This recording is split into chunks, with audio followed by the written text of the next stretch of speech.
Դե սկսում ենք բավարարություն։ Բարի երեկո, հարգելի հայրենակիցներ, մի ժամ ու կես, 2 ժամ առաջ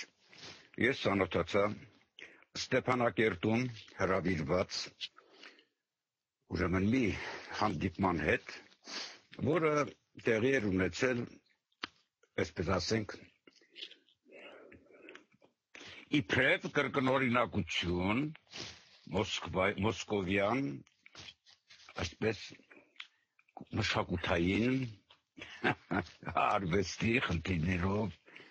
զբաղվելու նախաձեռնության, որը առժամանակ առաջ հրավիրել էր Պուտինը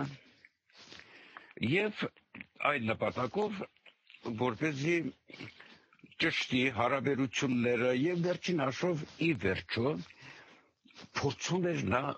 որոնել, թե որն է արվեստը ընդհանրապես գնահատելու խնդիրը եւ նաեւ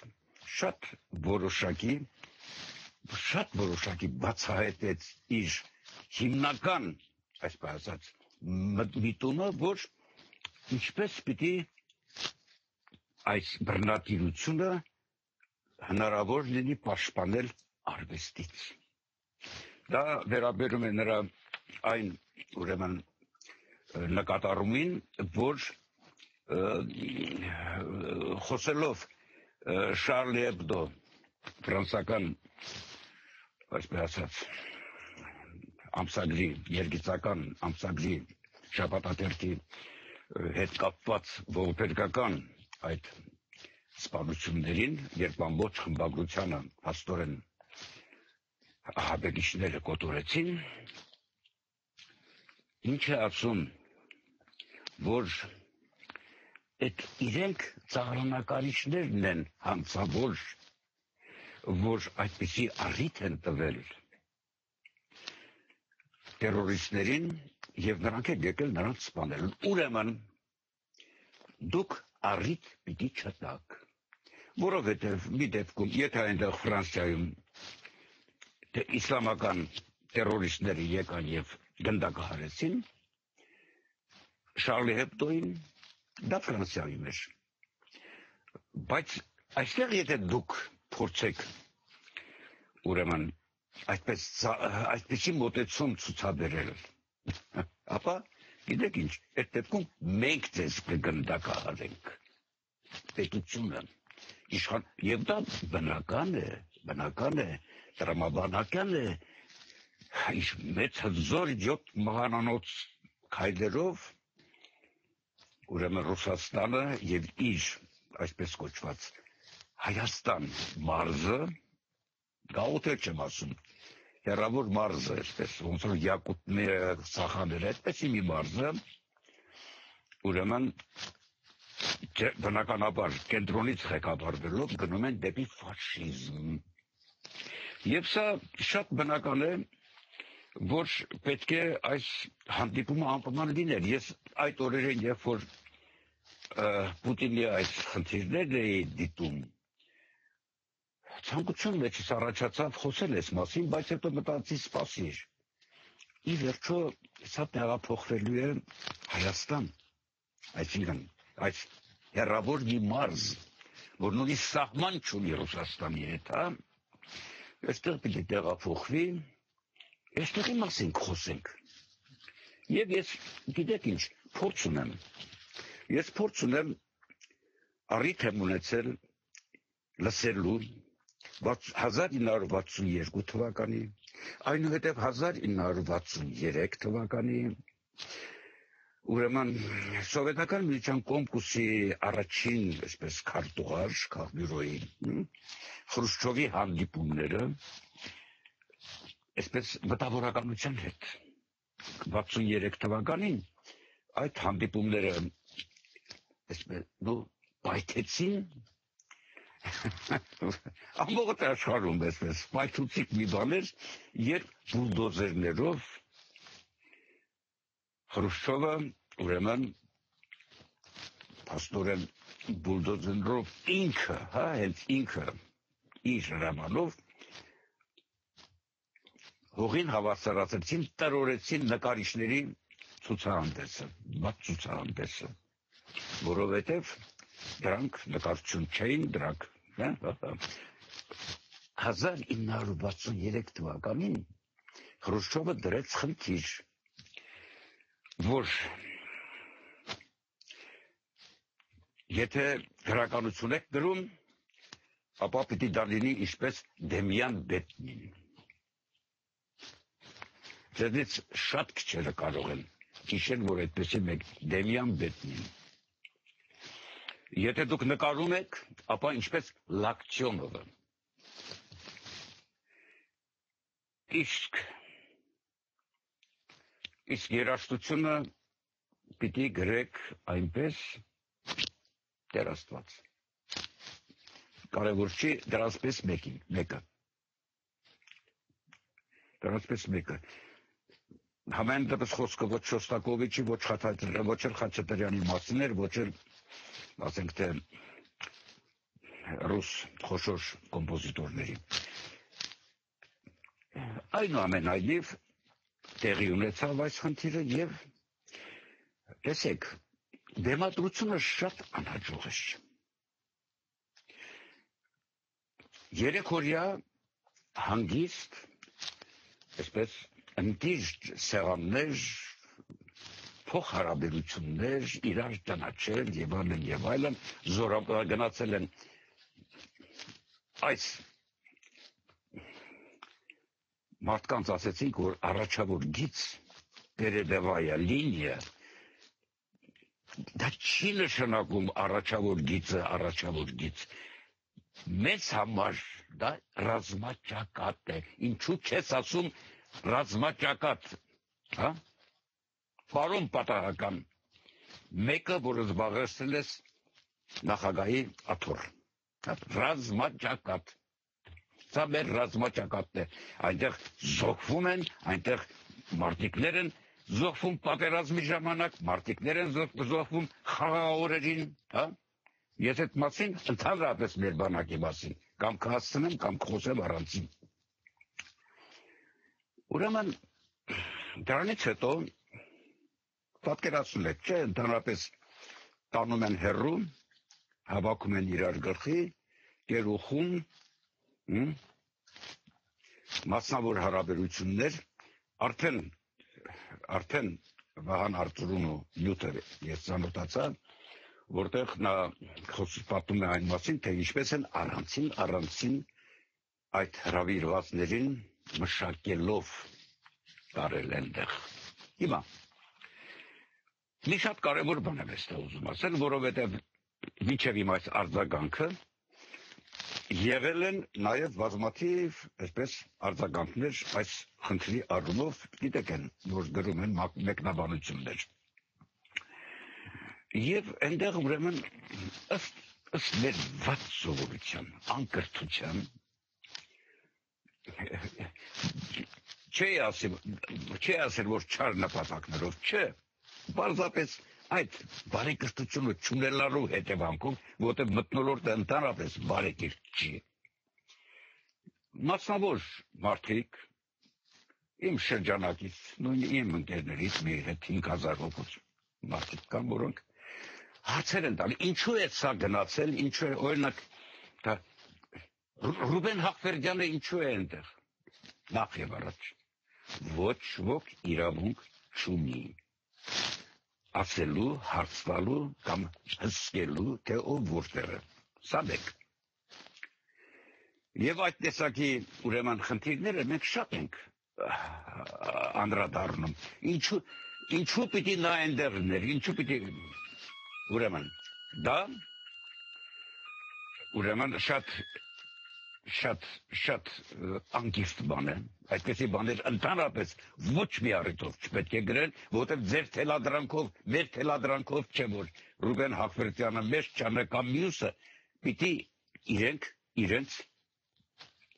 գործը կատարեն, իրենց քայլը կատարեն։ Այս առիթով ես պիտի ասեմ նաև, որ հավաքվածները բաժանվում էին, որքան ես տեսա, երկու խմբի։ Մեծամասնությունը ուրեմն տրվողներն են եւ կան ընտիր անձնավորություններ, ընտիր արվեստագետներ, որոնք գնացել են պարզապես տեղում հասկանալու ինչ է տեղում։ Երևակայեք, որ սա ասում եմ ոչ թե հեռվից հեռու։ Ես սիրով ինքս էլ կգնայի այնտեղ կնստեի, եթե մի ամբողջ Սփյուռք եւ մյուսը իմ բոլոր այսպես հակառակորդները գոռային թե ինչի Կարեն Սիմոնյանը այնտեղ նստած է։ Պիտի նստեի եւ պարտավոր էր Ռուբեն Հախվերդյանը այնտեղ նստելու եւ ուրիշները, մյուսները, հա, որոնք հանգիստ, ուշադիր նորից նայեք, հանգիստ հետևում են, հանգիստ լսում են, ինչպես նաև եթե ուշադիր նայեք, կտեսնեք, թե ինչպես են այս նախագահ կոչվողի օտարական այս մարդու խոսքերը տնբացնելով հաստատում, տնբացնելով հասկանում։ Գիտեք, սա տնբացնում է գլուխը, բայց կողքի նստածը լուր լսում է, հետևեք սրանց։ Եվ ովքեր որ տնբացնում են, արդեն իրենց բացահայտում են, նրանք պատրաստական են տրվելու, նրանք արդեն տրվածնել են, արդեն մի անգամ, երկու անգամ, երեք անգամ, դեռևս սովետի շրջանից տրվածներն են, տվողներն են, հա։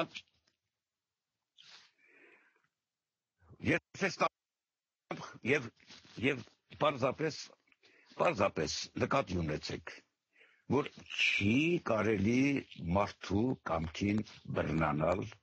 թեկուզ գրավոր եւ թեկուզ հեռուց հեռու։ Թե ինչ է անում մեկը, որը անհայտ մեկը չի, առավել եւս արվեստագետ է, հա, առավել եւս գիտեք ով է, երբեք պետք չի վերահսկել եւ խորհուրդներ տալ։ Ամեն մեկը գիտի իր անելիքը։ Սա այսպես, հիմա ինչ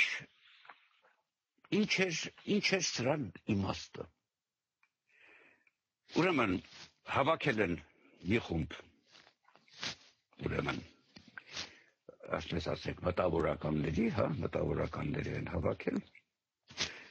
բայց դրանք մտավորականությունը չեն ներկայացնում, որտեղ մեր մտավորականությունը այս մի քանի արվեստները չեն։ Մեր մտավորականության մեջ ինժեներներ կան, մեր մտավորականության մեջ գիտության մարդիկ կան,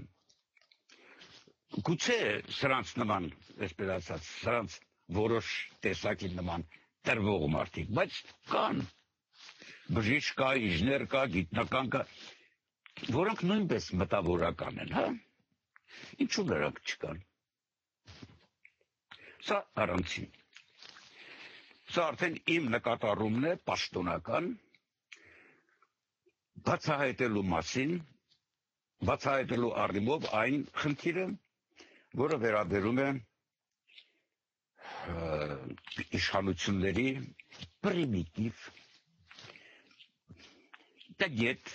անշնորհք, անտաղանդ այս ներկայացումին, որտեղ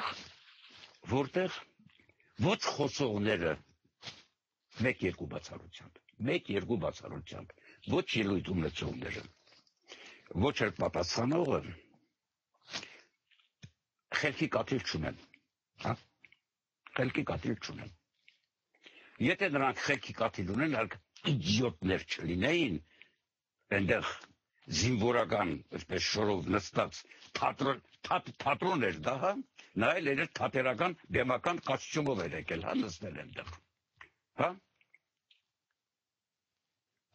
Ուշադրություն այսպեսի բաներին դարձրեք, որ նրանք հիմար են, ապուշ են, չունեն, եւ առավել եւս երբ այդ մարդը զինվորական, այսպես մտավորականներին գնում է, այսպես ասած, սպեկուլատիվ մի, այսինքն վաճառականական մի ուրեմն արտահայտությամբ կամ առաջարկով։ Ասում եմ, բառացի, ուզում եք, որ ես ձեզ օգնեմ ձեր անձնական խնդիրներում։ Ուրեմն դուք պետք է ինձ բազմակողմանիորեն աջակցեք։ Եվ դրանից հետո ելույթ են ունենում մտավորականներ, գիտեք, տխրում ես։ Այսինքն չես տխրում, որովհետև ես դրանց շատ լավ եմ ճանաչում։ Դրանցից ոմանց ես գիտեմ դեռևս անցյալ դարից։ Նրանք այնտեղից եկողներն են, նրանք այն ժամանակ, այսպես ասած, երիտասարդներ էին, այնտեղ 1-2 հոգի կա, այսպես ասած, իմ սերնդից։ Այնտեղ կան Գրիբայդով, ուրեմն ակումբի ներկայացուցիչներ։ Գիտեք, եւ բոլոր խոսողները նախ եւ առաջ գիտեք, որ պայմանավորված են, գիտեն, ինչ հարց պիտի տան, ինչ հարց պիտի պատասխանի, որովհետեւ հակառակ դեպքում այդ խեղճ զինվորականը, որ այնտեղ նստած է, եւ բթամիտ, անտավանդ, աստագետ զինվորականը, սրանք հայրանքներ չեն, սրանք ճշգրիտ բացատրություններ են, մեկնաբանություններ են, բնորոշումներ են, որոնք հիմա ես կապացուցեմ, այսինքն առաջ ընկնեմ, կասեմ, օրինակ, խնդիրը հարց է տրվում, շատ հստակ, որոշակի, գործնական, որ վերաբերում է գրականության եւ գրահրատարակչության խնդիրներին։ Ուրեմն եւ ինչ-որտեղ փորձ է արվում հասկանալ, թե ինչպես կարելի է այնպեսի վիճակ ստեղծել, որ գիրքը հրատարակվի, գիրքը ընթերցվի, վերջին հաշվով եւ ինչ է պատասխանում այդ բթամիտը, այդ տգետ մարդը։ Ուրեմն, նա այսպես է ասում.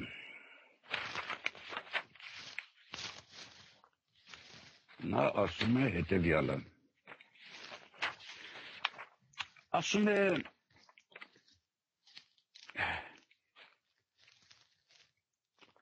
ասում է ես չեմ կարծում, որ գրական մեծ արժեքներ ենք ստեղծում եւ մենք եւ մեր ընթերցող հասարակությունն էլ չի ընդունում, չի ընկալում ուրեմն այդ արժեքները։ Ինչու ներողություն, դու սպասի, դու ինչ չափանիշով ես նայում։ Դու գիտես արդյոք արվեստի չափանիշները, գրականության, եղարվեստի չափանիշները ընդհանրապես։ Հա? Եվ ինչ ես կարծում, որ Հայաստանի մեջ այսօր գրական արժեքներ չեն ստեղծվում։ Հա? Ես ձեզ սիրելի բարեկամներ, այս իմ խոսքերը առաջիկայում կհաստատեմ ամեն մի այդպիսի իսկապես գրական արժեք ստեղծող գրողների մասին փոքրիկ, այսպես դրվագներով, այս իմ հաղորդումների կամ իմ այս աշխատանքի շրջանակներում, եւ կտեսնեք, որ շատ բնականորեն մենք ունենք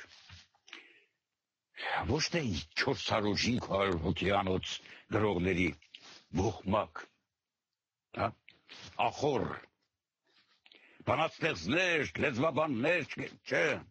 մենք ունենք երևի 5-7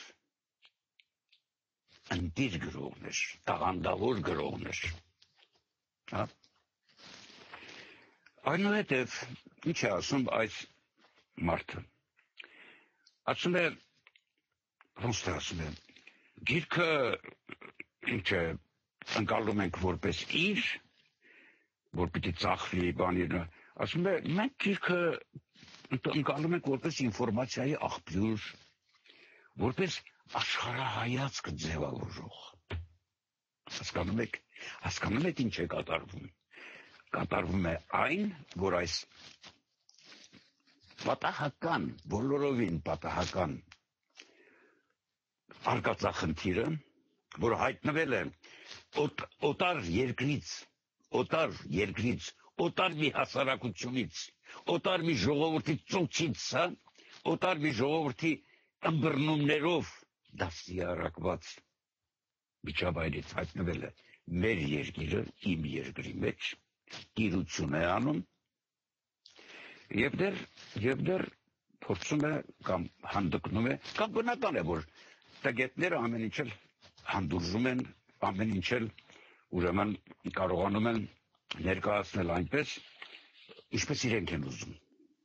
Ուրեմն աշխարհայացք է ձևավորում, այդ որ աշխարհայացն է, սրանից 2 թե 3 տարի առաջ հենց այս սրա տիրակալության ժամանակ գրողների միության նախագահ կար, որը հայտարարեց, թե այսինքն տվեց հիմնական ուղենիշը, որ գրողների թեման, նյութը, այսուհետև պիտի լինի Ղարաբաղյան պատերազմը եւ ցեղասպանությունը։ Ես չհասցրեցի այս խնդրին անդրադառնալ։ Այդ մարդը մեռավ, Աստծոքին լուսավորի, մեղքերն թող ապաշխարություն լինի այնտեղ, բայց հիմա այսօր բանից պարզվում է, որ այո, վերականգնում են այն ամենը, ինչ մենք կարծում էինք կամ մեզնից ոմանք հաղթահարել են, նույնիսկ սովետական իշխանության տարիներին, այդ սոցռեալիզմը շարունակվում է մինչև մեր օրերը, ինչպես այդ սոցռեալիզմը սովետական իրականության մեջ, հայ գրականության մեջ եղան մի քանի հոգի, որ կարողացան շատ հանգիստ շրջանցել, ես անուններ կարող եմ տալ, մի քանի հոգի են, ուրեմն ճիշտ այնպես էլ այսօր այն գրողները, որոնք գոյություն ունեն իսկական հաստատված գրողները, որոնք իրավունք, որոնք որևիցե կապ չունեն աշխարհայացք ձևավորելու հետ, գրողի խնդիրը դա չի, եւ ընդհանրապես աշխարհայացքը պետությունը իրավունք չունի ձևավորելու, ընդ որում իշխանությունը, պետությունը իրավունք չունի նաեւ քիթը խոթելու մշակութային խնդիրների մեջ։ Նստել այնտեղ մի դուսագրագետ մինիստր, երբ որ նա ներկայացնում է երևույթը, նայեք նրա դեմքին, տեսեք թե ինչպեսի ստորակարճ, գիտեք, լողկալի ժպիտով է դիմում, այսպես սիրաշայելով, հայ մարդ եղեք, եւ հետո անընդհատ կրկնում են բիբեր, անկեղծ ասած, ազնիվ խոսք, բոլորը ուզում են այսպես ներկայանալ, որ իրենք շատ անկեղծ են եւ իրենք նվիրված են։ Տխուր է, շատ տխուր է։ Ուրեմն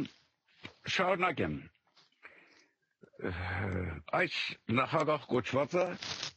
գիտեք, շատ իմաստուն մարդ է, ինչ-որ բաներ լսել է կողքանց կամ հուշել են, ասում եմ,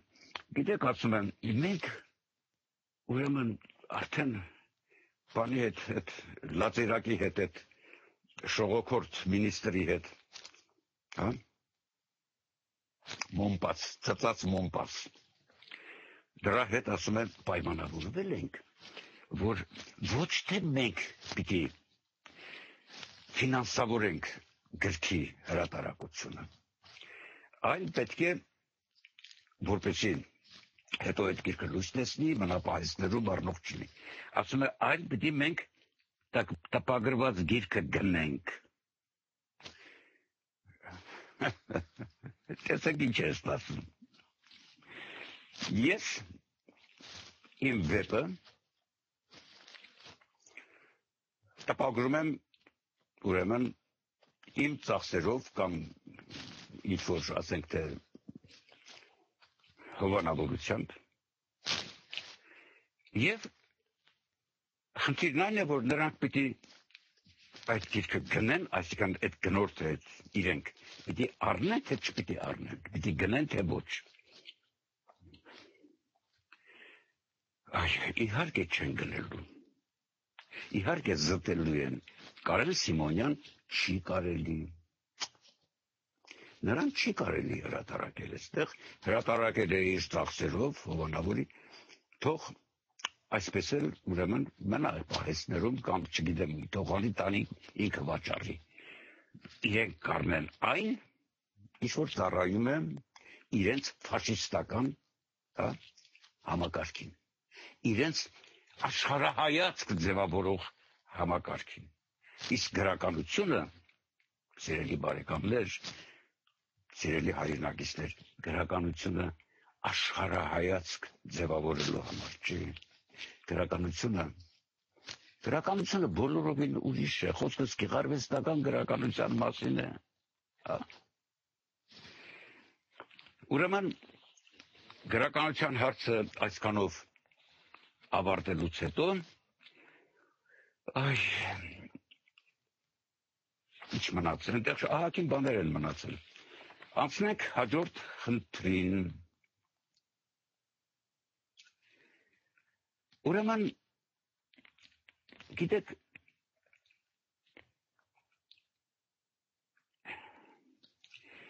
այսպեսի մի խնդիր էլ կա, հանձնարարություն։ Ասում է մշակույթի գործիչը պետք է արվեստ ստեղծի, այդ արժեքն էլ հասարակությունը պիտի սպառի, հասկանում եք, խոսքը վերաբերում է սերիալներին, խոսքը վերաբերում է ուրեմն ընդհանրապես թատերական կինոարվեստներին։ Ուրեմն բնականաբար մարդիկ խոսում են այդ մասին, բայց էլի ով խոսում է, ով բերանը բացեցած այդ սերիալ, անպայման ճիշտ է, ես ոչ դեմ չեմ սերիալներին։ Գրողների միության նախագահը, որը նույնպես պատահական մարդ է այդ պոստում, որը պաշտոնյալ է, այնտեղ մեկներ կար Վարդան Հակոբյան, որը Արցախի գրողների միության նախագահն է, որը գրականության հետ որևէ առնչություն չունի, հեղինակ է ընդամենը, հեղինակ է եւ գեղարվեստական գրականությանը հետ կապ չունի։ Նա ուղղակի ֆունկցիոներ է, այսինքն պաշտոնական անձնավորություն։ Այդպես էլ Հայաստանի այսօրվա, ինչպես երեկվա ուրեմն գրողների միության նախագահները, բայց այդ գրողների միության նախագահը նույնիսկ ասում է, որ գոնե գրողները գրեն սցենարները կամ իմանանք ինչ է, կամ նման մի բան։ Բայց պատասխանը ինչն է, պատասխանը հենց սա է, որ մշակույթի ուրեմն գրականության գործը պետք է արվեստ ստեղծի եւ այդ արժեքը պետք է հասարակությունը սպառի։ Ուրեմն տեսեք ինչ է ստացվում, այս պատահական, չգիտեմ ինչ է էլի, ինչպես մեկը կարող է, հասկանում եք, ոչ թե ինչպես ասեմ էլի, ինչպես մեկը կարող է ոչնչությունից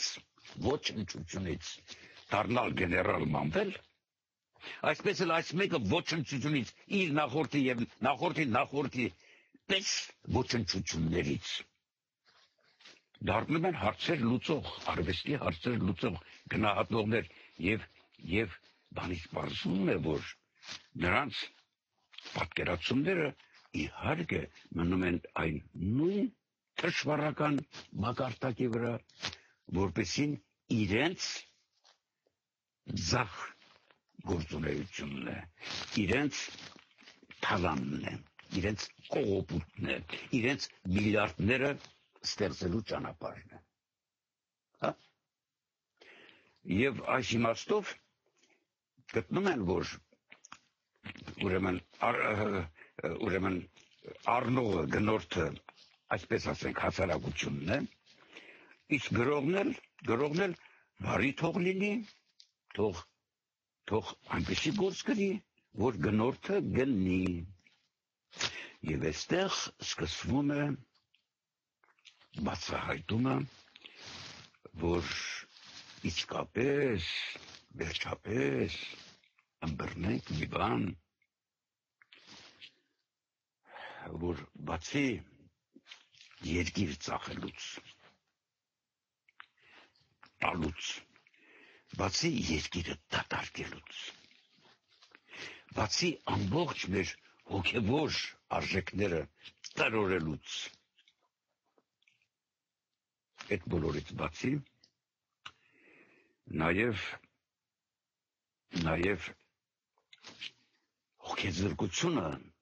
հոգեզրկությունը դարձնում են առանձնացած մի երևույթ, որպեսզի մարդը որտև եկեղեցիները մյուս կողմից էլի հոգեզրկում, որպեսզի մարդը կատարելապես այն անաստված աթեիստները մյուս կողմից են աշխատում, որպեսզի դատարկված մարդը մտածի կենթանու պես, կենթանական աշխարհի ամենապրիմիտիվ եւ ամենազարգացած, ասենք թե բարձր մակարդակի շիմպանզեի, գորիլայի մակարդակի, մտածի ընդամենը ստամոքսը լցնելուց եւ ինչպես Լիա Ավետիսյանը կասեր, մեկնաբաներ, դա մեծ, գիտեք, գրող է, ուրեմն հայագետ է, այսպես լեզվաբան է, բազմաթիվ լեզուներ գիտի, մի կողմից ուրեմն ստամոքսը պիտի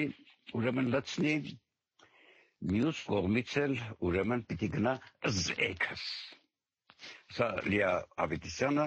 բացատրում է սեքս բառը, այսինքն սեր բառը, որ այս անտերիչ եվրոպական ժողովուրդները յուրացրել են հայերից, զեքս, այսինքն էքի մոտ գնալը, դարձնելով սեքս։ Սա մակարդակ է։ Շարունակությունը քիչ հետո։